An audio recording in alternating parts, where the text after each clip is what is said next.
warahmatullahi wabarakatuh. Alhamdulillahirabbil alamin. Wassalatu wassalamu ala sayyidina Muhammadin wa ala alihi wa ashabihi wa man sara ala nahjihi wa tamassaka bihadihi ila yaumiddin, amma ba'd. Alhamdulillah, Bapak Ibu yang dimuliakan oleh Allah, kita bersyukur kepada Allah Jalla wa'ala kembali. Allah mudahkan kita untuk berkumpul di tempat yang mulia dalam rangka mengamalkan amalan yang mulia, karena diperintahkan oleh Allah yang mulia melalui lisan Rasulnya yang mulia. Kita berharap kepada Allah Subhanahu wa ta'ala agar Allah Jalla wa'ala menjadikan kita sebagai hamba-hambanya yang mulia. Amin ya rabbal alamin. Kita bersyukur kepada Allah atas nikmat ini dan nikmat-nikmat yang lainnya yang tidak bisa kita sebutkan satu persatu. Demikian pula salawat serta salam semoga senantiasa tercurah limpahkan kepada Nabi kita, Nabi yang mulia Sayyiduna Muhammad sallallahu alaihi wasallam, serta keluarga dan para sahabat beliau. Dan kita tidak berhenti berdoa kepada Allah, berharap kepada Allah agar betul-betul menjadi pengikut beliau yang sesungguhnya, pengikut beliau yang sejati. Bukan hanya sekedar di lisan saya pengikut Nabi, padahal begitu dilihat amalannya, akidahnya, muamalahnya sangat jauh sekali ya dengan apa yang ada pada diri Nabi Sallallahu Alaihi Wasallam. Jadi kita berharap kepada Allah, semoga Allah menjadikan kita sebagai pengikut beliau yang setia sampai meninggal dunia. Amin ya rabbal alamin. Baik Abi dan Umi atau ibunda atau bapak ibu sekalian yang dimuliakan oleh Allah, kita akan memulai kajian kita membahas kitab Khudh Aqidatak minal Kitabi was Sunnah as-Sahihah karya Syekh Muhammad bin Jamil Zainul rahimahullahu tabaraka wa ta'ala. Judulnya Khudh Aqidatak minal Kitabi was Sunnah. Ambillah akidahmu, ambillah keyakinanmu ya, dari Al-Quran dan Sunnah yang sahih, maksudnya dari hadis yang sahih. Saya ulangi dengan pertanyaan. Bu, apa judul kitabnya barusan bahasa Indonesianya? Ambillah akidahmu, keyakinanmu maksudnya dari Al-Quran dan hadis yang sahih. Dari judul kitabnya saja kita sudah mengetahui apa yang akan kita bahas, yaitu berkaitan dengan akidah, berkaitan dengan keyakinan, berkaitan dengan keyakinan. Dan beliau mengatakan ambillah akidahmu dari Al-Quran dan hadis yang sahih. Dan ini adalah kebenaran yang harus kita yakini, bahwa akidah kita harus diambil dari Al-Quran dan hadis yang sahih. Namun kita dari dulu ya, dari kecil kita diajarkan atau kita mengambil akidah kita bukan dari Al-Quran dan hadis. Nah, terus dari mana akidah yang kita ambil? Dari katanya, dari katanya, atau dari pokoknya matihul tiba-tiba mosquito isket dia nih monokui, yakini saja. Atau akidah kita dari nenek-nenek moyang kita dahulu, yang ternyata kalau kita lihat atau kita cocokkan dengan dalil sangat tidak cocok. Ya. Jadi akidah kita harus diambil dari Al-Quran dan hadis. Ya, saya ulangi lagi, akidah kita harus diambil dari Al-Quran dan hadis yang sahih. Dan inilah akidah Ahlussunnah wal Jamaah. Jadi semua apa yang kita yakini, baik itu berkaitan dengan i'tiqad atau berkaitan dengan kebolehan atau keharaman, maka harus diambil dari Al-Quran dan hadis. Baik. Jadi ini judulnya ambillah akidahmu dari Al-Quran dan hadis. Dan saya harap bapak-bapak sekalian, ya saya minta, dan ibu-ibu juga untuk fokus, ya meskipun ujian kita adalah anak-anak, ya anak-anak kelas 6 Ini ujian terbesar. Ujian kalau kajian ya ujiannya ya nggak fokus. Seperti itu. Maka ya udah kayak gitu anak-anak kita. Gimana lagi? Dan saya harap ya kita membimbing mereka dan kita bentak mereka, apalagi mengusir mereka dari masjid. Jangan sampai mereka punya keyakinan enakan nongkrong di pinggir jalan. Dan emang kenapa? Lo di masjid dimarahin mulu. Jadi gak betah di masjid. Maka kapan lagi kalau bukan dari sekarang kita biasakan mereka untuk datang ke masjid, ya, cinta dengan masjid, ya. Sehingga terwujudlah generasi yang mereka demen atau senang gitu ya, di masjid. Dan otomatis kalau di masjid amalannya benar gitu, bagus ya.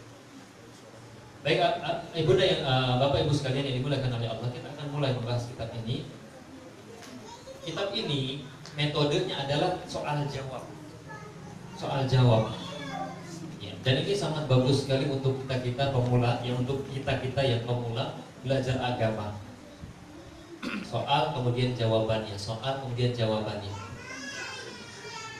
Dan soal ini beliau jawab, penulis jawab dengan disertai dalil dari Al-Quran atau hadis Nabi SAW, sehingga kita yang membaca tenang, ternyata apa yang ada di dalam kitab ini ada dasarnya, ya, ada dasarnya dari Al-Quran dan hadis yang sahih.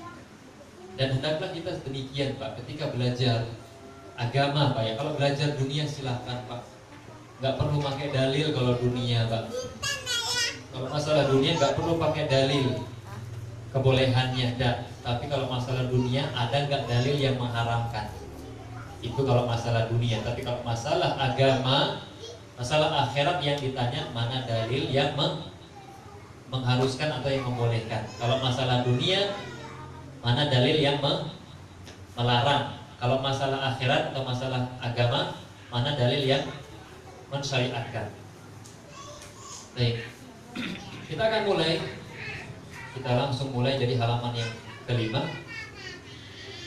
Dan metode saya Bapak-bapak sekalian, tidak semua saya baca. Kadang saya ringkas ya. Intinya langsung saya jadikan poin. Seperti nanti tauhid terbagi menjadi berapa atau macam-macam tauhid, kan di situ disebutkan satu persatu. Nanti langsung saya simpulkan buat tauhid. Nah, gitu. Ini pengertiannya ini.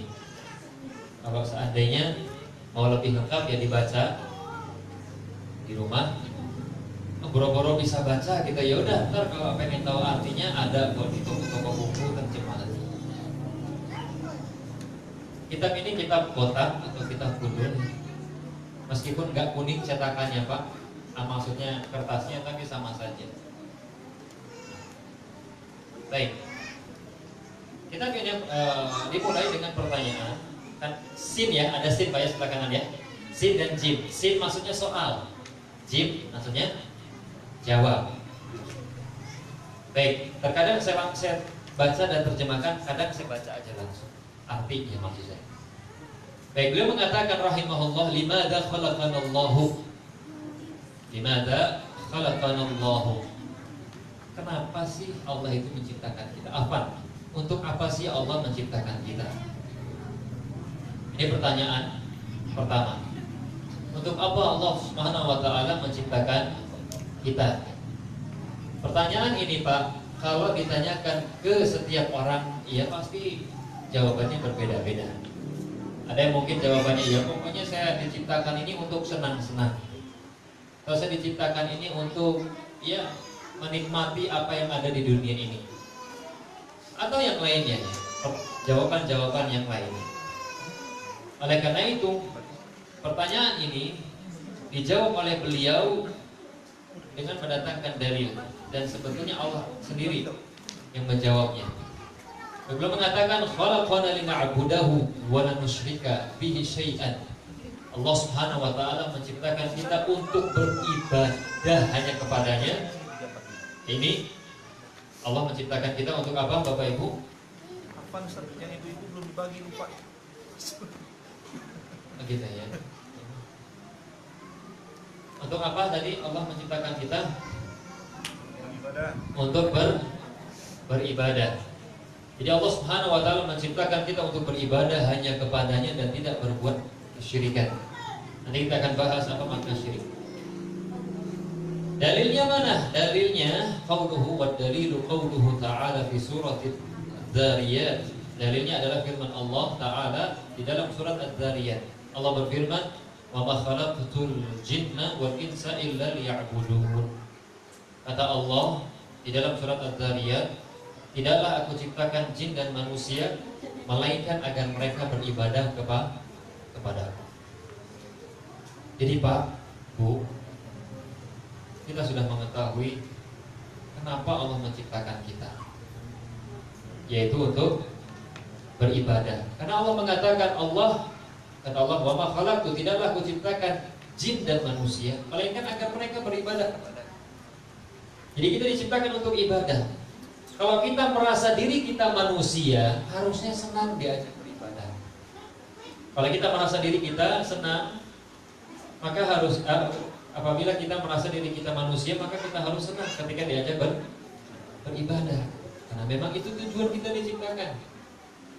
Tapi heran, tapi sayang, banyak orang pas diajak ibadah nggak mau, bahkan malah marah. Jelas ini tidak benar.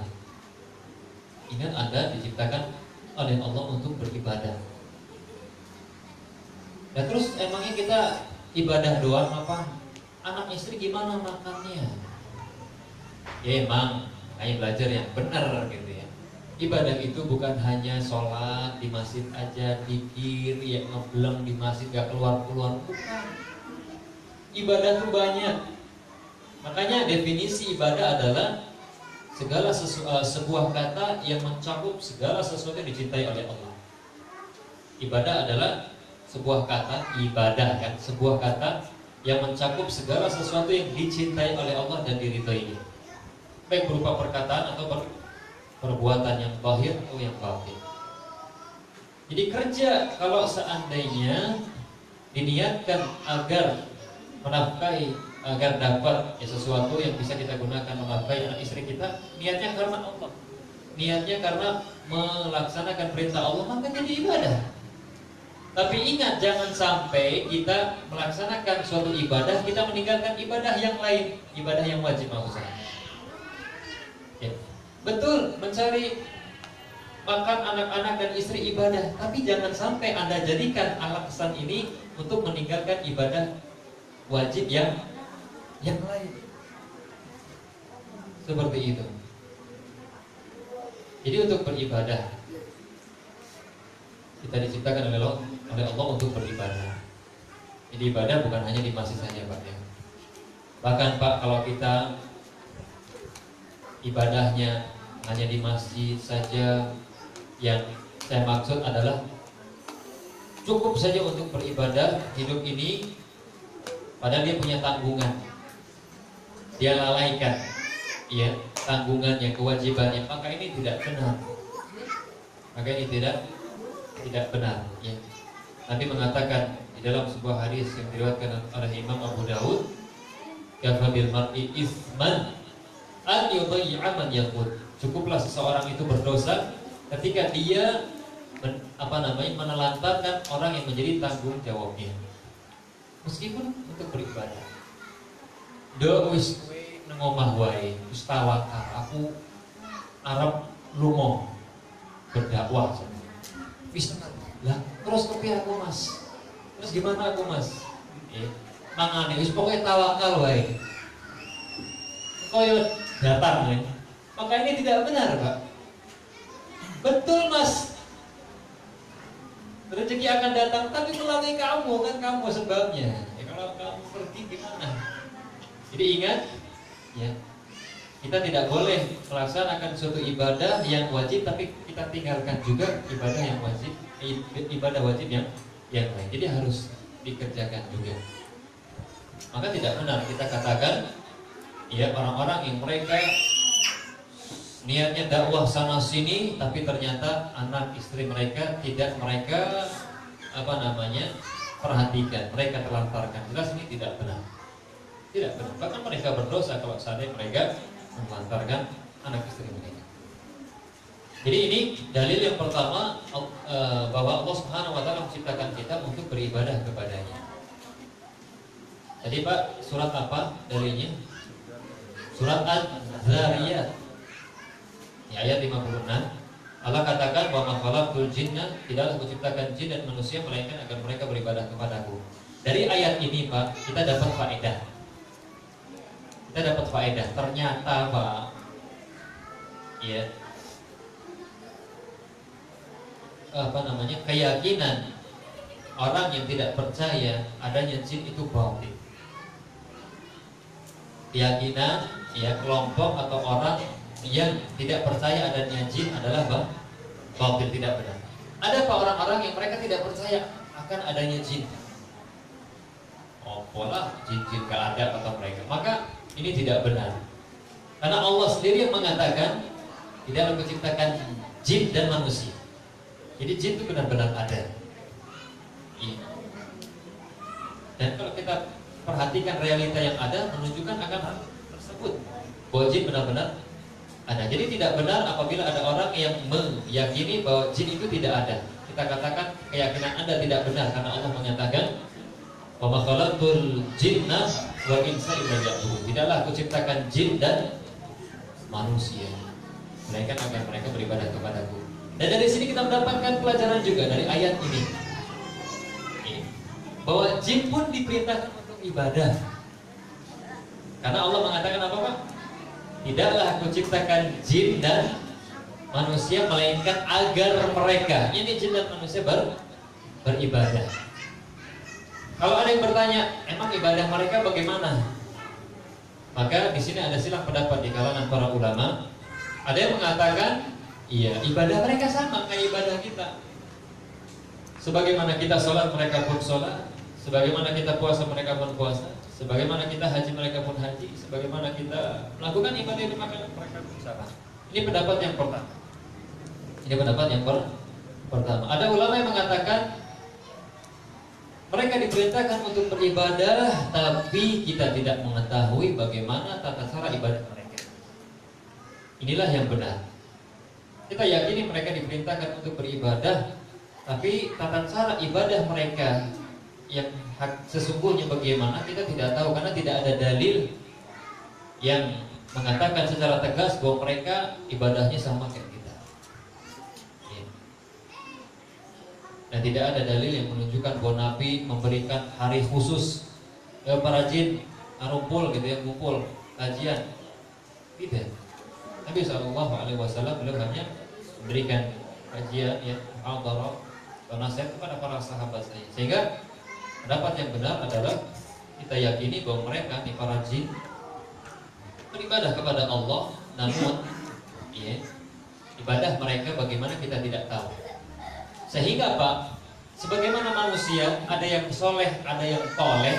Toleh itu kebalikan dari soleh. Toleh itu ya kurang ajar gitu ya, suka maksiat. Jadi sebagaimana manusia ada yang soleh, ada yang gak soleh, jin pun seperti itu. Ada yang soleh juga ada yang gak soleh. Ada yang taat, manusia ada yang taat, ada juga yang gak taat, maka jin pun seperti itu. Manusia akan masuk surga, maka jin pun seperti itu akan masuk surga.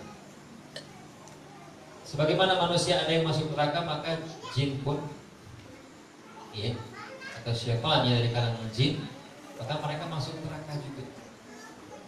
Kalau ada yang nyeletuk gitu ya, kalau gitu enak dong jin, setan dari kalangan jin. Kalau masuk neraka kekerasan, kan terbuat dari api. Api ketemu api, enak dong gitu ya. Kalau ada Pak orang yang ngomong gini Pak, enak dong gitu jin itu pas dimasukin ke neraka nggak kerasa panas karena kan tercipta dari api. Maka silakan bapak-bapak ambil tanah lemparin Pak orang itu kayak ngomong. Kalau dia ngomong adau gitu sakit, kenapa kamu mau melempar saya? Kita tanya sakit nggak? Sakit, nah kamu kan dari tanah ya. Kita katakan kita awal penciptaannya betul dari tanah. Siapa? Nabi Adam. Nabi Adam itu kakek moyang kita, ya, diciptakan dari tanah. Adapun kita dari air mani, turun menurun. Yang dari tanah itu siapa? Nabi Adam. Nah seperti itu juga gembong mereka, yang jin itu, dedengkotnya adalah iblis.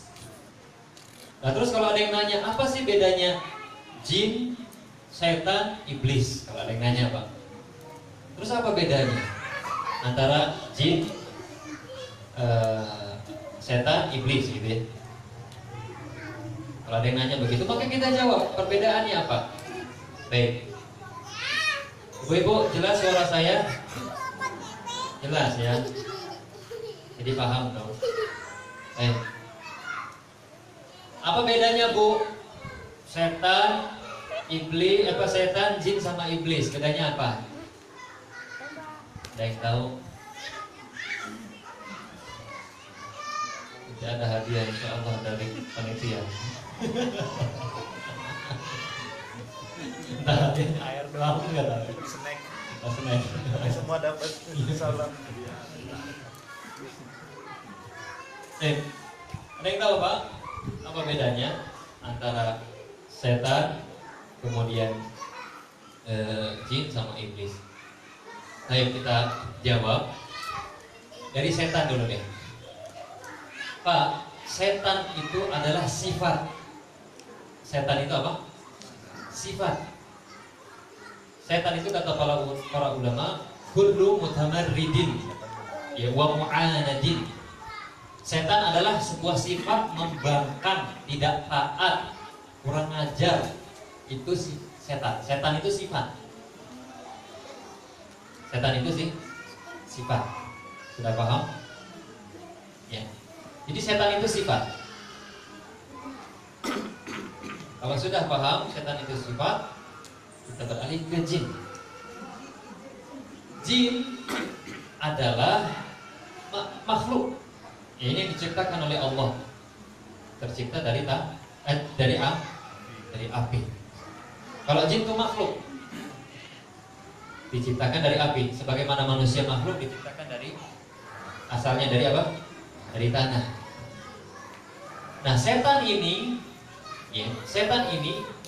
ada di jin, ada di manusia, karena dia sifat. Makanya benar Pak, kalau ada orang membangkang gitu ya, kelakuan yang gak benar, dasar setan loh, itu benar. Jadi di saat itu sifat setannya lagi keluar. Jadi intinya setan itu apa? Sifat membangkang, sifat tidak taat, sifat kurang ajar, itu setan. Makanya ketika kita membaca surat An-Nas, kita kan melindungi dari minal jinnati wan nas, dari setan, dari kalangan jin dan manusia. Jadi saya ulangi, setan itu sifat, adapun jin seperti manusia. Jin itu seperti manusia, hanya saja ada perbedaan. Kalau manusia diciptakan dari tanah, jin diciptakan dari api. Kalau manusia bisa nampak, kelihatan, kalau jin tidak terlihat. Seperti itu. Nah, itu perbedaannya. Iblis adalah nenek moyang, kakek moyangnya jin. Sebagaimana kita manusia, kakek moyangnya Nabi Adam. Paham Pak? Sekarang perbedaan dari tadi yang kita bahas. Iblis itu dedengkotnya gitu atau gembongnya, kepalanya, pemimpinnya jin. Jadi iblis itu dari jin. Nabi Adam dari manusia. Ini maksudnya kalau jenisnya manusia. Nah, itu berkaitan dengan jin. Baik. Jadi jin itu nggak kelihatan. Apakah ada persamaan antara manusia dengan jin? Ada Pak? Persamaannya manusia makan, jin pun makan. Manusia minum, jin pun minum. Maksudnya syaitan dari kalangan jin minum.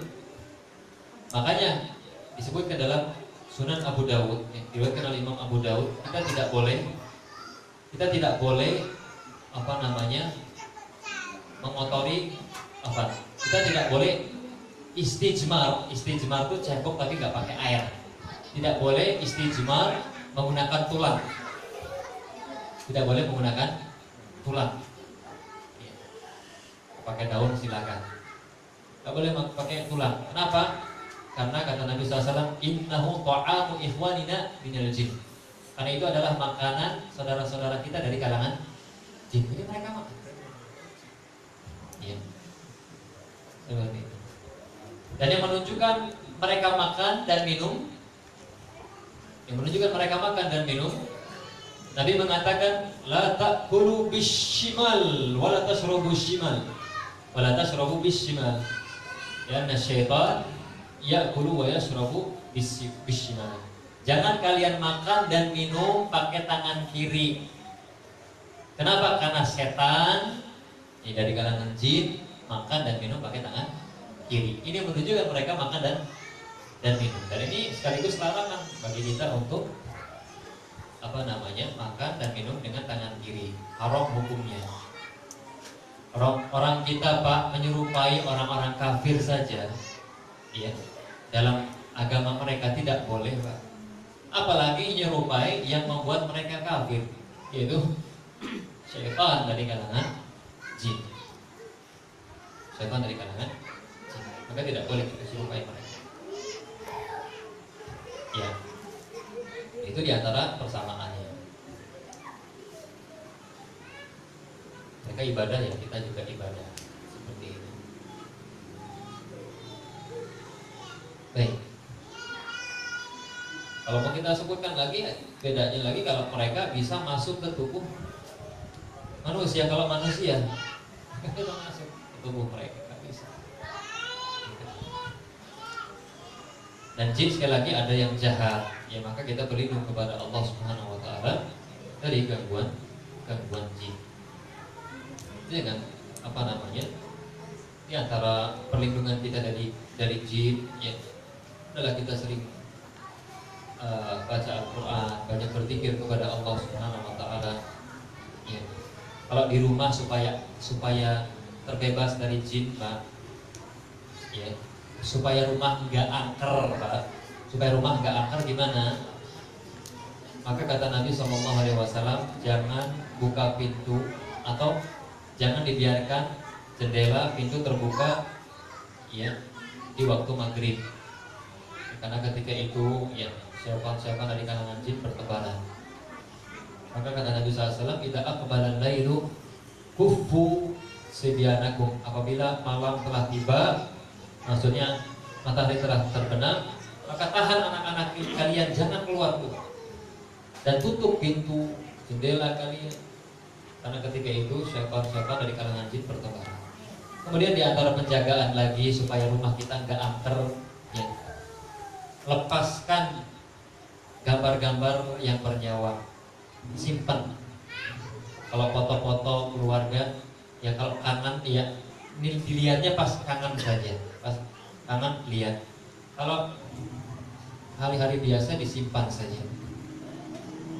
Karena kata Nabi SAW, la tadkhulul malaikatu baitan fihi kalbun wala tasawir. Malaikat rahmat, malaikat yang membawa ketenangan dari Allah Subhanahu Wa Taala tidak akan masuk ke dalam rumah yang di dalamnya ada anjing dan gambar-gambar makhluk yang bernyawa. Kalau malaikat rahmat gak mau masuk, Pak, ya jin yang masuk. Dan sekali lagi, malaikat yang gak mau masuk itu adalah malaikat rahmat, Pak, ya, yang membawa rahmat Allah, ketenangan, ketentraman. Jadi jangan sampai dipahami, dan ini ada, Pak, supaya panjang umur, ya, supaya malaikat gak nyabut nyawa saya di rumah pasang gambar-gambar atau nengok anjing, melihara anjing, karena mereka gak masuk. malaikat. Mereka apa namanya? Mereka pahami bahwa malaikat tersebut adalah seluruh malaikat, mau malaikat maut, mau malaikat apa nggak masuk. Maka kita katakan tidak benar. Malaikat maut Pak, mau dimanapun kita berada, dikunci dengan kunci yang kokoh pun tidak akan menghalangi mereka untuk mencabut nyawa kita. Karena kata Allah Subhanahu wa taala, "Ainama takunu yudrikumul maut walau kuntum fi burujin musyayyadah." Dimanapun kalian berada, kata Allah, dimanapun kalian berada, maka kematian akan tetap mendatangi kalian meskipun kalian di dalam benteng yang sangat kokoh. Ini nggak bisa, ya, nggak bisa dihalalkan. Ini berkaitan dengan jin, berkaitan dengan itu lainnya. Ya banyak lagi. Jangan melakukan ibadah-ibadah yang tidak diajarkan oleh Nabi, karena itu disukai sekali oleh mereka. Disukai sekali oleh mereka. Ini dalil yang menunjukkan bahwa Allah Subhanahu wa taala menciptakan kita di dunia ini untuk beribadah kepadanya. Pak, jangan sampai kita, ya Bu, jangan sampai kita memiliki keyakinan atau memiliki prasangka Allah butuh dengan ibadah kita.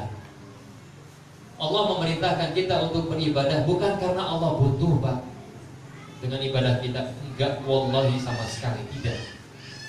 Kita mau ibadah, kita tidak ibadah, kita bermaksiat, sama sekali tidak membuat, tidak mengurangi kedudukan Allah, kemaha tinggi Allah, kekuasaan Allah, tidak sama sekali.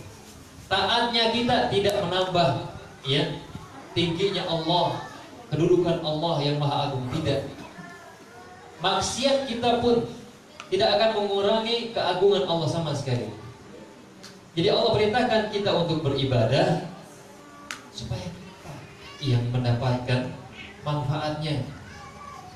Serius Pak, manfaatnya untuk kita. Ibadah yang kita lakukan manfaatnya untuk kita, bukan untuk Allah. Oleh karena itu ibadah itu kita yang butuh. Dan tolong Pak, saya dan kita semua, tolong jangan suudzon dengan Allah.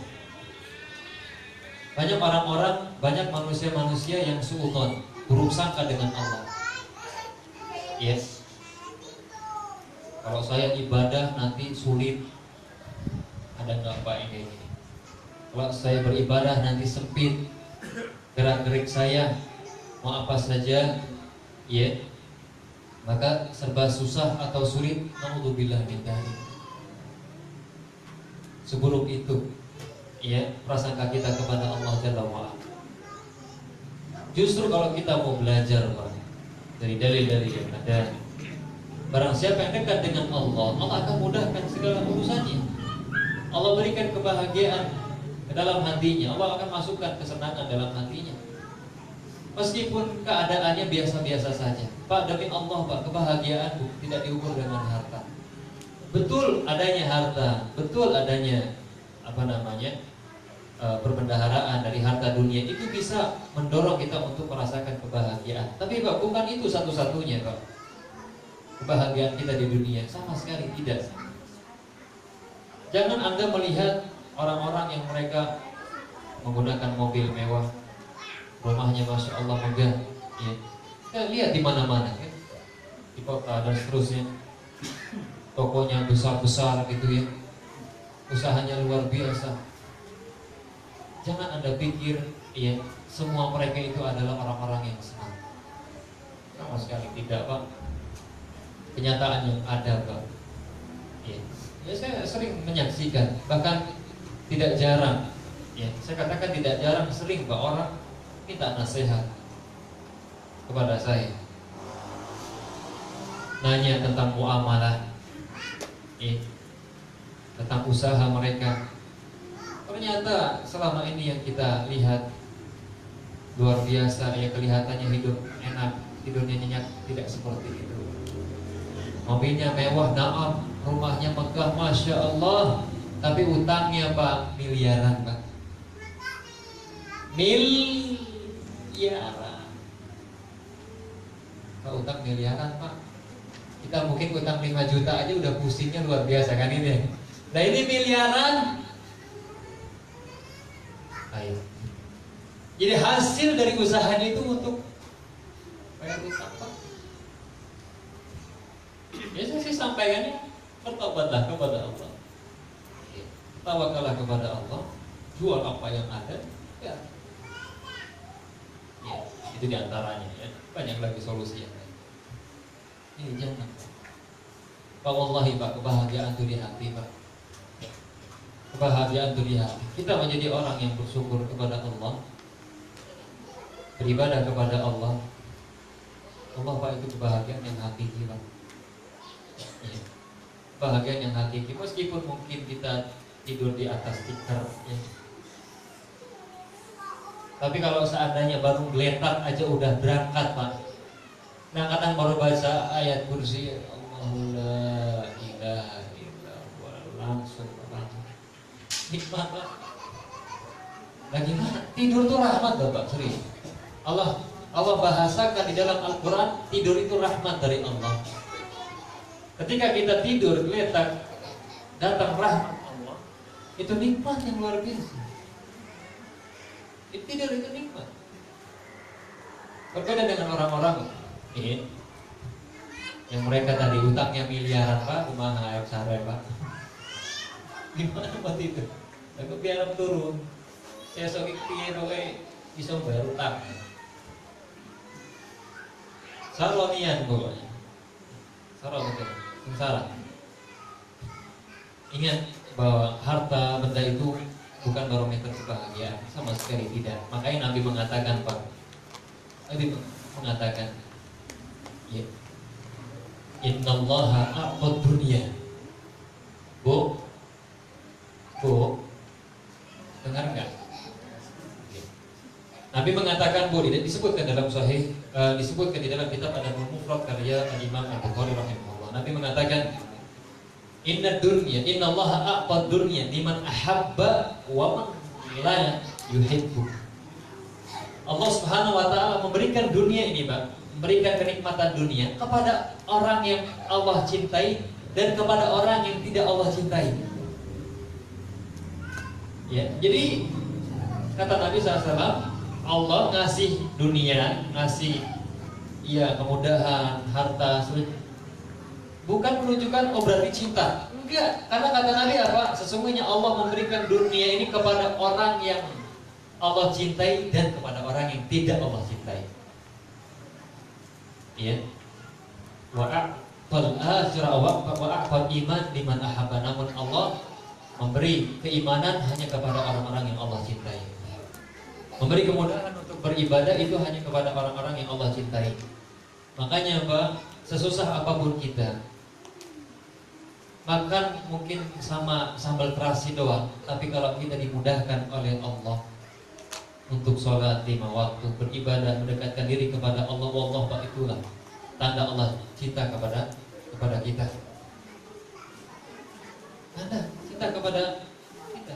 Karena kata Allah, kalau dunia itu Allah kasih ke orang yang Allah cintai dan kepada orang yang tidak Allah cintai. Tapi kalau ibadah ya lancar, maksudnya mudah untuk melaksanakan ketaatan, itu hanya kepada orang-orang yang Allah cintai.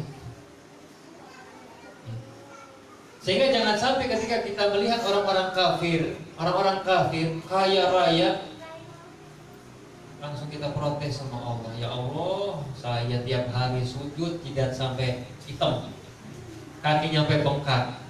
Begini-begini aja, susah banget makan, ya kerupuk lagi lauknya, contoh. Sedangkan dia kafir, ya Allah, ibadah nggak pernah, maksiat terus, riba, ya zina dan seterusnya. Mobilnya gonta-ganti, rumahnya di mana-mana, usahanya di mana-mana. Pak, sekali lagi itu bukan tanda Allah cinta kepada dia, karena tadi dunia itu Allah berikan kepada orang yang Allah cintai dan kepada orang yang tidak Allah cintai. Nah, terus gimana dong harta yang Allah berikan kepada dia? Justru Pak, itu istidraj itu Pak. Orang melakukan maksiat tapi malah Allah mudahkan, Allah biarin, bodo amat. Gak bedanya kita Pak, kalau udah saking keselnya sama siapa gitu ya, bodo amat lah, mau ngapain, mau mati kayak apa segala macam. Jadi udah gak ada lagi rasa sayang gitu. Ya. Kalau orang masih ngomel aja, orang melakukan sesuatu ngomel, ngingetin, masih ada rasa apa? Sayang kan gitu. Tapi kalau terserah deh, mau ngapain, ini gak ada deh. Yang ujungnya pasti kerusakan. Nah gitu, itu istidraj. Ya, dari Allah Subhanahu wa taala. Sehingga apa? Ketika dia mati dalam keadaan demikian, siksaannya ya sangat pedih sekali. Waliyahzubillah.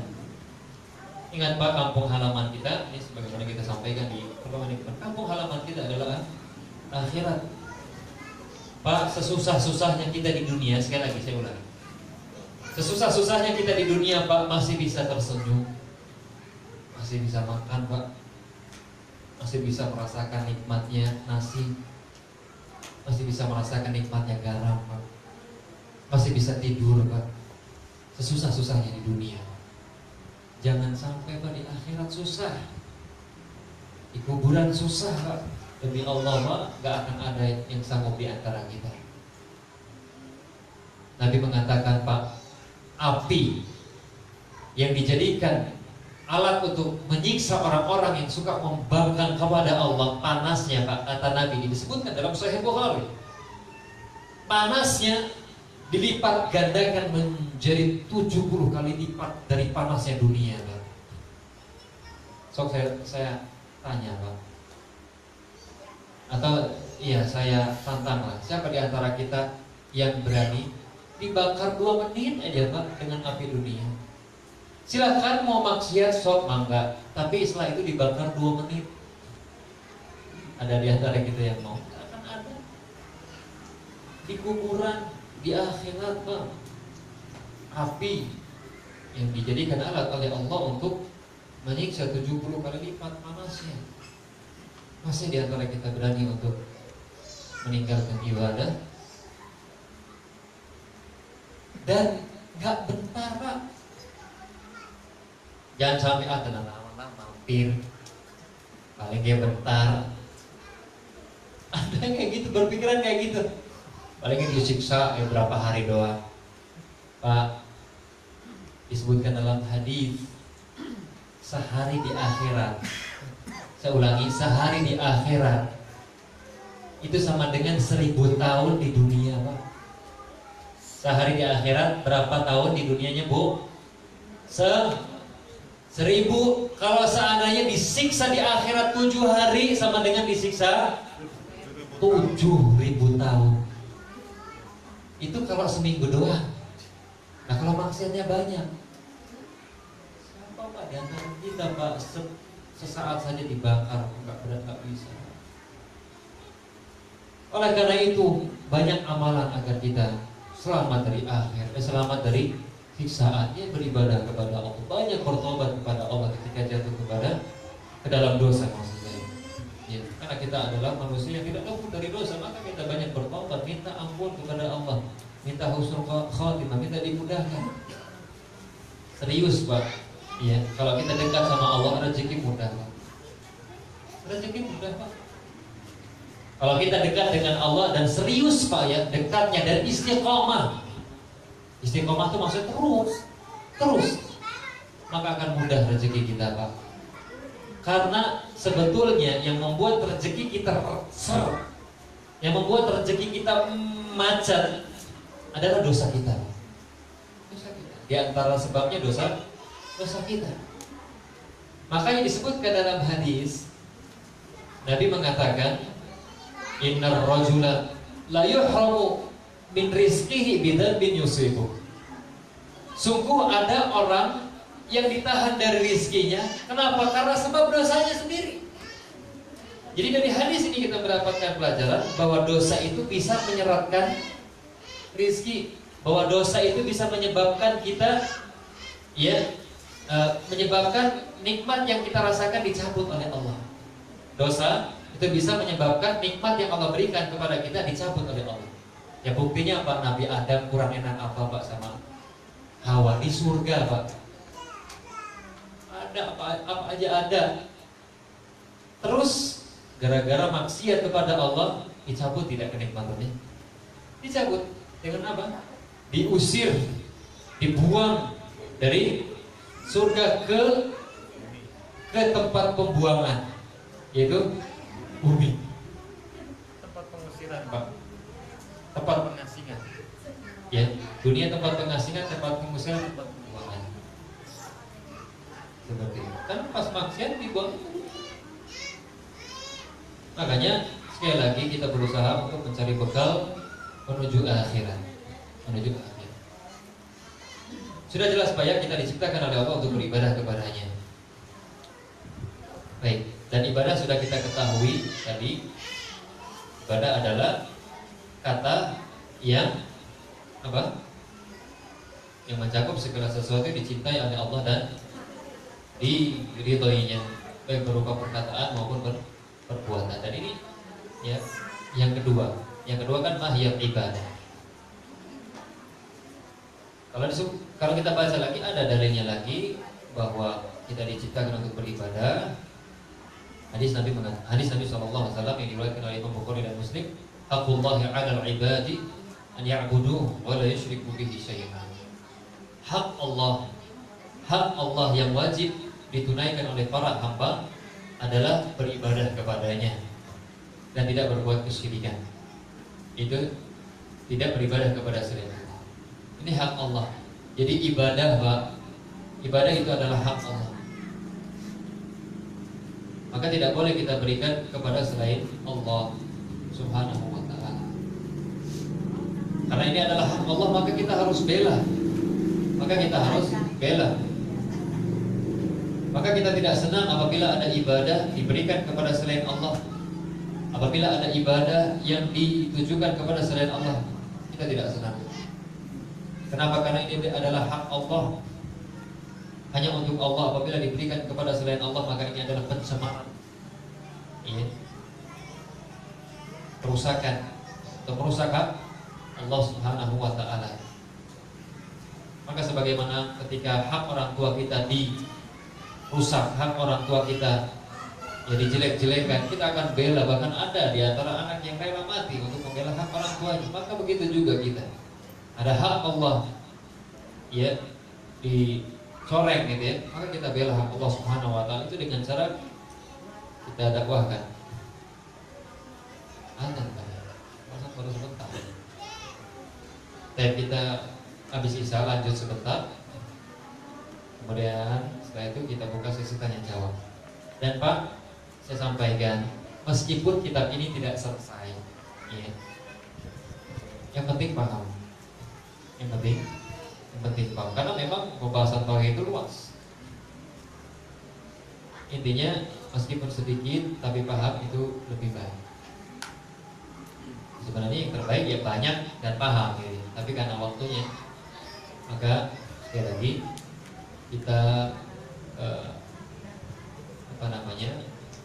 ambil kaidah sedikit ya, paham itu lebih baik. Dan kita jeda terlebih dahulu sholat, kemudian kita lanjutkan. Jadi jangan kemana-mana, tetaplah bersama kami gitu di masjid ini untuk melanjutkan kajian. Allahu a'lam bishawab. Wassallallahu ala sayyidina Muhammad wa ala alihi wasallam wa akhiru da'wana alhamdulillahi rabbil alamin.